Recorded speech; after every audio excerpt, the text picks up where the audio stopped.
Going cross country is one of the coolest things you're going to do in UPT. If you put some effort into it and get creative, you can do some once-in-a-lifetime things like flying over major landmarks, doing a low level through the Rocky Mountains, or exploring unique food options like hot chicken in Nashville, Juicy Lucy burgers in Minneapolis, or getting authentic Cajun food in Louisiana. Before we even get to mission planning, we have to square away the financial side of things. This video will walk you through step by step on how to file your cross-country trips on DTS. First things first, let's talk about the big picture about what's going on here. So for any TDY trip, you're going to create an authorization which authorizes you to go travel. And then once you're done traveling, you're going to create and submit a voucher which allows you to get paid for that travel that you did. In order to generate an authorization, we're going to create an itinerary, estimate expenses, and then sign the authorization. We're not going to interact with any travel management companies or create any reservations, so you can consider this entire section to be blank. Once we've signed the authorization, it goes up to the approving officer for whatever LOA we've selected. Once they approve of your authorization, you're good to go travel. Once we return from travel, we're going to generate a voucher by detailing all the expenses we'd like to be reimbursed for, attaching receipts, and then signing the voucher. At this point, it goes up to the approving officer who will approve or deny the voucher. And then once they approve the voucher, DFAS will process it and then pay you. Before we get started, I want to mention that the source documentation for anything discussed in this video will be found at travel.dod.mil. On this page, they have a per diem rate lookup, and they have access to the joint travel regulations. They have the most current PDF as well as a historic archive if you have any disputes over older policies. And they have plenty of awesome links that you can read if there's any dispute as to whether or not you're entitled to certain things. Now on to actually filing through DTS. Alright, so we're first going to get started by going to create new document. And getting started, we're going to use routine TDY trip. This puts it in the system that you want to go somewhere. And then once we're done with this and we're back from our trip, we're going to file a voucher, which is how you retrieve your money from the trip. So clicking on this, we will first start by inputting our location. So I'm going to leave on the 21st, come back on the 23rd, and we're going to Tulsa, Oklahoma. Traveling by, so this is confusing to me at first, but we're going to actually be traveling by other because air means commercial air.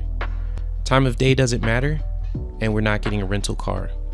If we were doing a 2-location TDY trip, I would click this plus button and I would make the first date from Friday to Saturday at my first location and the second date from Saturday to Sunday at my next location and repeat that down there. All right.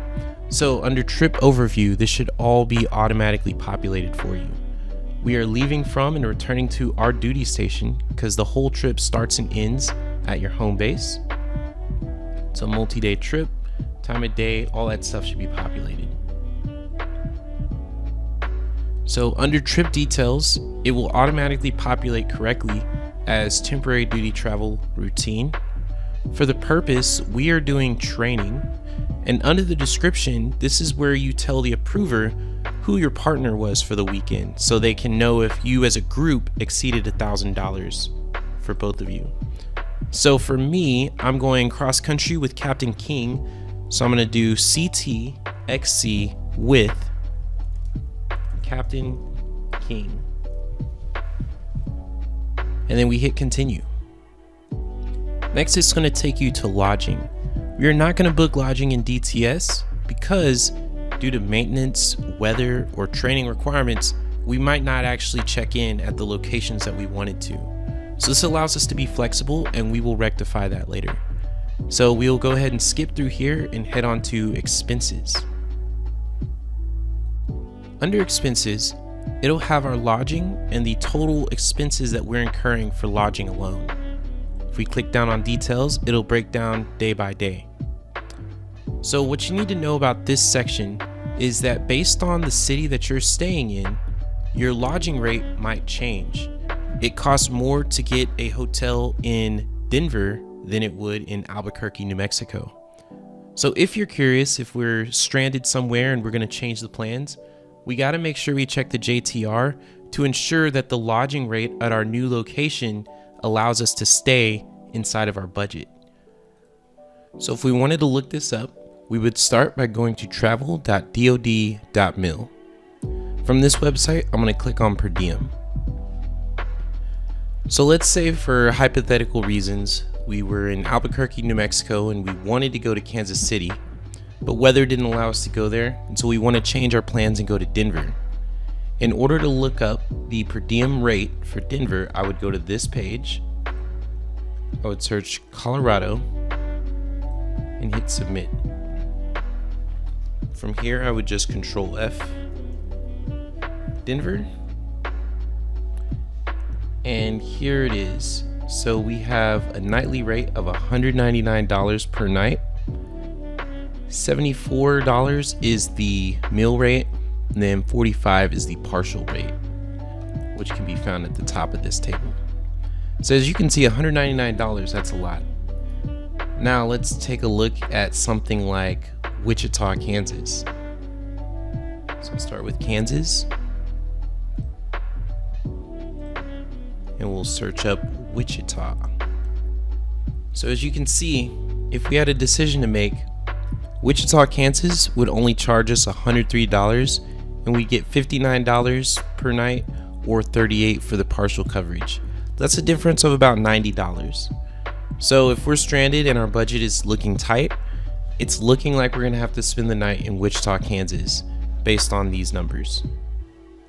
Alright, so all we need to do here is just verify that this is the rate and that looks like an acceptable number. $200 for lodging is decent for cross country.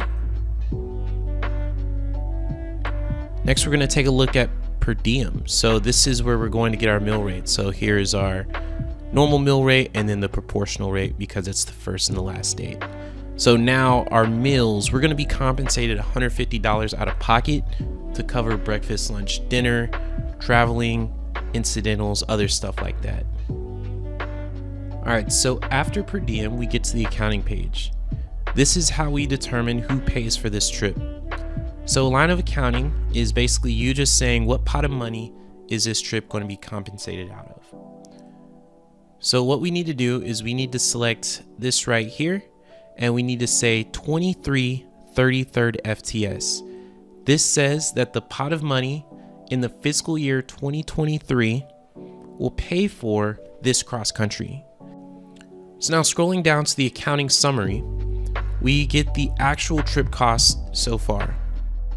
We just need to make sure that this number does not exceed our budget, and if it does, we need to go back and choose new locations. It's also important to note that this number does not account for transportation costs to and from the hotel. So for that reason, as long as the budget is below $400, you are going to be perfectly fine for this cross-country trip. Once you hit next, it's going to take you to the review profile section. Just make sure all the information on this section is correct. Once we go to review trip authorization, we're just going to make sure again that all the dates, locations are correct, and specifically making sure the lodging and meals match what you had before. Then we'll hit continue. Okay, this is probably the most important part of the video. If you are zoning out, please pay attention. So what we're gonna do at this point is we are at other auths and pre-audits.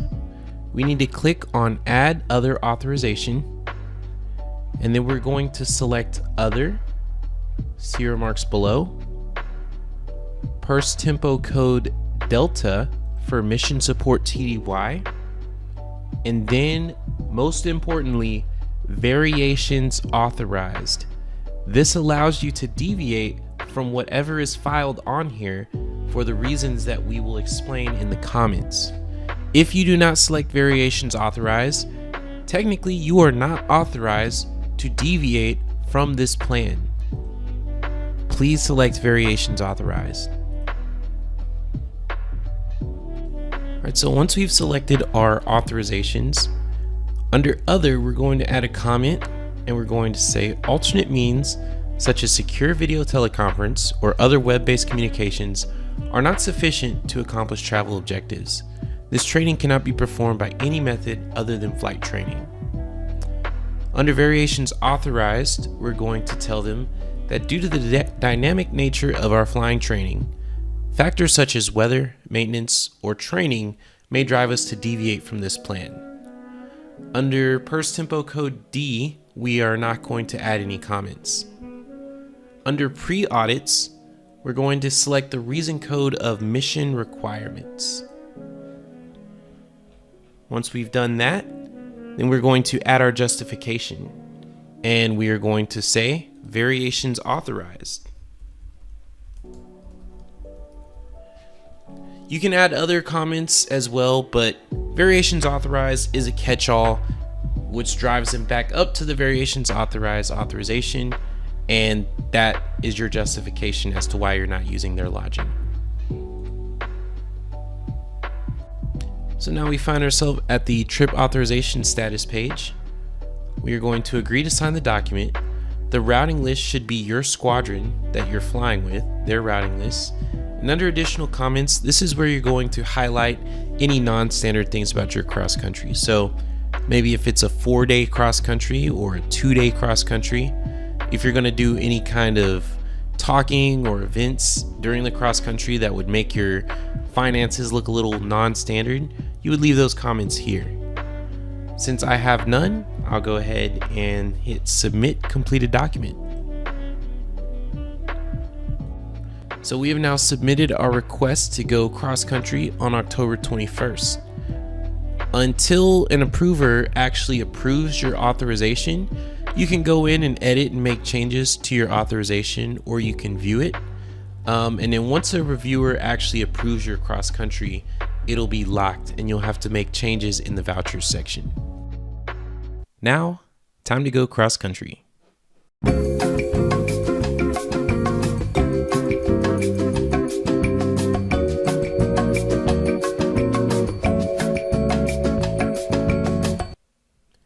Alright, so now that we're back from cross country, we need to be compensated for our expenses by creating a voucher. So I'm going to go to create new document and select voucher. This list will only be populated with authorizations that have been signed and completed, but do not have an open or completed voucher. So you should only have one thing here at a time, but we'll click create voucher for our Tulsa, Oklahoma trip departing on Friday, October 21st. Once we've opened our voucher, it'll take us to the review voucher page. This isn't exactly where we want to be quite yet. So first of all, I always start with edit itinerary, and if the locations or dates of my cross country changed, I'll make those changes up here just like we did earlier in this video. Otherwise, I'm going to review everything over here and then click continue. This is a video of me using the Adobe Scan app, which I will live by for the rest of my time in the Air Force. You can use your camera to record a receipt. It'll create a PDF out of that image that you take, and you can send it to yourself via email to be uploaded to DTS thereafter. Alright, so now we've made it to the expenses page. So there are 3 primary things that we typically need to do every cross country on this page. First, we need to get compensated for our lodging. Next, we need to get compensated for our lodging taxes, and then we need to get compensated for our transportation to or from the airport to our lodging location. So first, we'll get started with lodging. So I'm going to click details, and I'm going to upload a new document. I'll select the document that we uploaded already, and I will not click retain as PDF. This allows them to easily see and review your receipt from the home page like so. Now I clicked attach. It's all published right here. We can zoom in and read it if we'd like. Next, we need to get compensated for our taxes. If we went cross country to the states of Delaware, Florida, Kansas, Louisiana, Massachusetts, New York, Oregon, Pennsylvania, Texas, or Wisconsin, we should be exempt from state taxes, and you should have bought your tax exempt forms, and this should not be reflected on your receipt. If you didn't get it at the time of checking out, you're not going to be able to get it. However, if you do have taxes on your receipt, you're just going to add them up, and then we will add the taxes by clicking the add button, filter, lodging expense, and it will go lodging, taxes, CONUS, and non-foreign. I calculated my amount of taxes to be $32.38, and we'll be reimbursing ourselves on our government travel card, and we'll go ahead and add that receipt, browse, the same one we used before. We will not select retain as PDF, and we'll go ahead and select that guy. And finally, we're going to go ahead and get compensated for our transportation. So here's a kicker with this. You can get Ubers and Lyfts, but they have to be directly to or from the hotel and the FBO that you parked at. So you cannot go land, Uber to a restaurant, eat, and then Uber to the hotel. That's not cool. You have to Uber to the hotel first, get changed, and then you can go to a restaurant. But if your Uber is not directly to and from the airport and the hotel, you will not be compensated. So in order to go ahead and get this done, we're going to click on add. We're going to say transportation expenses. And we'll say taxi TDY area, and it'll be $27.31. We'll attach a receipt by going Uber from the hotel to the airport Sunday morning. Select and add. So notice how I'm only compensating myself for one Uber. Since we went as a group, if you have a group of 4, that means each person should be getting one Uber over the weekend. Alright, so now that we're done with all of our expenses, we're going to come over here to per diem. So my lodging cost matched my allowed lodging. However, if you ended up going over the rate for whatever reason, we would click on edit, and you would come down here and you would say actual lodging cost over per diem, and then we would edit the lodging cost right here to reflect what we were actually charged. But since that didn't happen for me, I'm going to go ahead and click cancel, review this page. This checks out with what we already filed, and click next.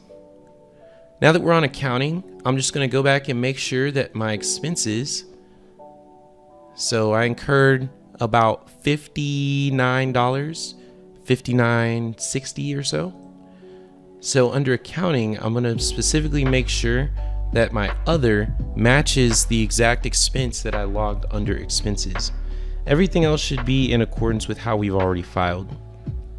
The last thing we're going to check out is by making sure that we are logging the proper LOA, so 23 33rd FTS for this trip, and we're going to go ahead and hit continue. Alright, so next we're going to go to review financial summary. On this page, what's most important is that we make sure that this number matches the exact amount that we were charged to our government travel card by booking the hotel room. So this should be your lodging fee plus your taxes, and then the personal expense is the money that is going straight to your personal bank account as a result of you being inconvenienced by having to eat out every meal, buy toiletries, and other just expenses of life on the road. Next, we're going to click review voucher, and again we're just going to make sure all of these dates match what we did, all of these other expenses match the other incurred costs, and everything here looks correct. Now we're going to get to other auths and pre-audits. Alright, so once we get to other auths and pre-audits, we will see the authorizations that we already populated beforehand. We'll also see the lodging not used that we populated. And now we have cost comparisons. So our trip cost more than 15% more than what we said we were going to spend. So our justification is variations authorized, which has them reference the variations authorization, and that's the excuse. We'll go ahead and hit continue. I'll sign the document, send it up the routing list, and submit our completed document. And there we go, we are all signed. And that's everything you need to know about filing an authorization and voucher in DTS. Again, continue to let me know if you have any suggestions on videos. I got plenty of videos working. And remember to like and subscribe if you do enjoy the content that I'm putting out. Until next time, I will see you later.